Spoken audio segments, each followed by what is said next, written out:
Mofutna, Gavlasid Sayidab, Retahish. Mofutna, Gavlasid Saidab Retatish. Mofutne in a blazed Saidab Retatish.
Sheethachter Body was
working with Jeremy O'Neill on this was really key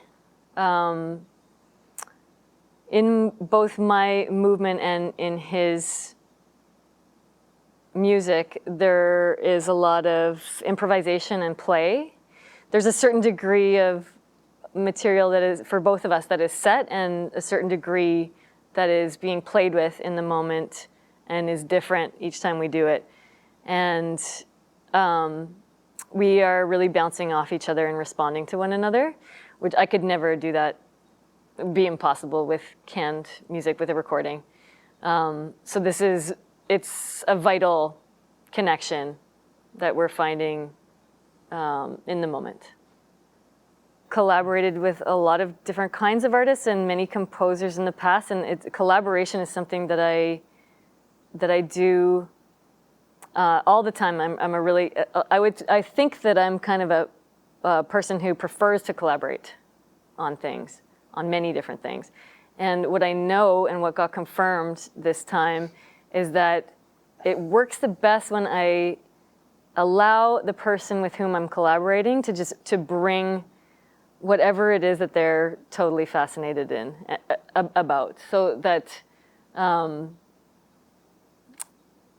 we don't control each other. We each bring our own like true interests to the table, and then we each work with those, if that makes sense. So there's a surrender to collaboration that I feel is super important for me. I just let go, and so I let Jeremy enter in with whatever he has, and there's an element of trust to that too, and it worked out amazingly well yet again.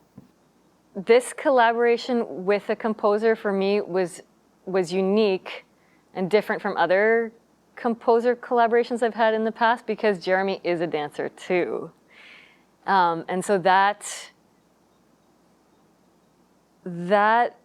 was really, really special. So he just has not only what he brings musically, but he brings like a totally intimate understanding of what it is that I'm trying to do. And he can watch what I'm doing. He knows how it feels. And I think when you hear his score that he is doing to accompany me or to be with me, some of the sounds that he's making with his voice, I feel really, they're visceral. Like I can feel the sounds. I feel like he knows what I'm feeling and is amplifying it through sound. So this is really special in that he is such a great mover too. I think what I found very quickly was that I could take quite a lot of inspiration from the way that Kate works and develops her material. So for example, I feel when I'm watching her that she really, she's playing with these elemental aspects of dance and like really with this kind of laser focus. So things like stamina, balance, proprioception. It seems to me that when she's developing her material, it's like really coming from a strongly embodied understanding of these aspects of dance. And so it meant for me that I could kind of take that same approach as a vocalist and composer. So I was thinking quite a lot about how it feels to sing and the interaction of song and voice and movement. And there's something really interesting about the way that the voice functions and the way that the body functions, and the differences and the similarities between those two processes, those two artistic processes.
So my creative intentions for this project were, choreographically, were about trying to explore in a little bit less of a formalist way, and to kind of look at gesture more and look at the people, the actual people's bodies and their personalities and ways in which they were also addressing practice, and having a kind of conversation and dialogue with that within, to kind of help find the movement language, if you like, between everybody in the work. But at the same time, there was also an element of wanting other disciplines and other stimuli or other ideas and inspirations to come in to influence the choreography and to give room for that to happen. So in some ways, it's a little bit more vision-led, or like how an idea and an imagination might become movement, or might become a group movement idea, and then there's the whole layer with how that works with music and sound. James and I are partners, and we've lived together for 22 years, and we've worked together for longer than that. And so because we have a huge familiarity with our work, with each other's work and how we work, because we work with lots of other people as well at different times and independently of each other, we have two things going on, I would say. When we go into a studio together or even start to talk about a work, we have our previous work, our known repertoire, our known kind of portfolios, if you like, that we know well of each other, and also our new things. And we want to give room for each other to explore those new things and not impose. So two things: not impose what we expect of the other person from previous work onto the work we're doing, which isn't always easy. And then, because there are particular things we might like about what the other person does. But so to give room for us to have new discoveries for ourselves, but also for our collaborator, the other person, to have new discovery. And we can't always articulate that in the time that we're in the studio. And so I think that not only is where the space comes, but I think it allows for the work to grow in that space. And so I think in those ways we're extremely privileged because of the background we have together and this space we give each other to move into this new area. I don't know that it would be so easy with other people from the ground up in the way that we work. And so in that way, I think we're in a unique and privileged position to explore this, but we can do it together because of that. You know, I think we're starting so much from the ground up on what the collaboration is and what the project is and how do we fit into the concept, that I think for me, you know, being a Restless production, we knew that there would be some element of live musicians in it, which often, you know, I do other work for dance which doesn't have that, but it's sort of a Restless principle. So I knew that would be there, but again, you know, didn't know how many it would be, and you know, how could they interface with the performance and so on. So I've been thinking from the start that it would be partly electroacoustic and partly live. But yeah, in terms of the creative intention, I think, at least at this stage, it really is to do with the overall concept and how to at least get the ball rolling in a certain direction, to, you know, to sort of give a, you know, a sort of trajectory for the next, you know, several months or however long it's going to be. Yeah. It's been amazing for me in this process from the time that we wrote the proposal, which we were writing together in a bar in Montreal, because we were able to talk about ideas that we really wanted to try that we haven't tried yet, and maybe that we hadn't even shared with each other actually, for what a piece, how we might start a work. Even though it was a dance and music project, we also knew a little bit that with Idan overseeing the whole project, we had a little bit of license to move outside of our disciplines and think about the overall vision, if you like, or a kind of theatricality that we might not have necessarily started with in quite an explicit way or in such an overt way. I would have been a bit more secretive about it. So what happened for me in that process of the proposal was allowing for these ideas, as I'd mentioned before, about the interdisciplinary stuff to come into the potential proposal, and ways that we might physicalize those and address them in the composition as questions. But then as soon as we got into the space, Idan was there to kind of say, well, why not try these things now? Why not bring these things in now? So I partly blame Idan for all the brown paper that you see. Partly. I would like to share it, though, because I'll share some of the credit for this, but there's something quite wonderful about just having somebody say, well, why not use that more? Why not go with that idea? Why not try that you're talking about? Why not? And so that was just an opening of a door, really, and then it just kind of spilled out. So the revelation for this is that I do have ideas about set. I do have ideas. I do have vision alongside the choreography. They can work together very quickly, but also just by sharing those with the people you're working with, it sets up something in the room. It sets a tone and an atmosphere and things for people to have their own realizations and just add them to the work whenever they feel like it's appropriate. So in this space of exploration and creation, as we're doing, we were able to allow space for the performers and as collaborators to kind of riff on those ideas that we're suggesting. But the other thing is that also opened a door to ask for space like this as part of, and to have somebody like Idan and other groups working, alongside us in this idea of like, how might you want to present this to an audience? Where do you think you'll be at? How much do you want to work with for this project? And go with the flow with that, which led us to having this wonderful, wonderful opportunity. Thank you to the Dance Center and to Idan for allowing us to be in a theater to explore these ideas, because it's very different to being in a studio.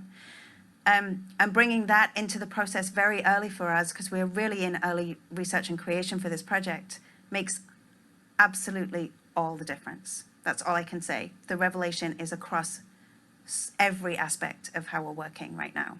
So I think that's dramatic enough. It's about the fact that ideas often come in between people, and it's the ownership of ideas is just so absurd to me. I don't know, even in a conversation, if the choreographer says something that's an idea, that idea is not really extricable from the conversation. So, and that is when things get really exciting. So, I often get ideas about music from things that are very peripheral to anything specifically about the music. And then, in terms of dance, I like this sort of provocation that dance provides for music, in the sense of, it may be something about pulse or meter, or just affect, like a kind of emotional element, but it may also be a push against a particular formal way of approaching something. So it may be something that's legato would be way better if the music was staccato or something, and seeing that ability to kind of play with the contrast and that sort of thing. And then also I like the fact that collaborating with dance often, there's a different way of dealing with duration. It depends on the choreographer, but there's a different sense of duration that is valuable to me anyway as a composer. Like, I would handle time differently on a large scale in a concert piece than in a dance piece generally, Yeah. Partially also what we're exploring with all of these things is trying to grow this idea from the ground up, but allow for each discipline to kind of feed back and inform us, but also potentially be the lead connector to an audience. So we haven't figured that out either. Yeah.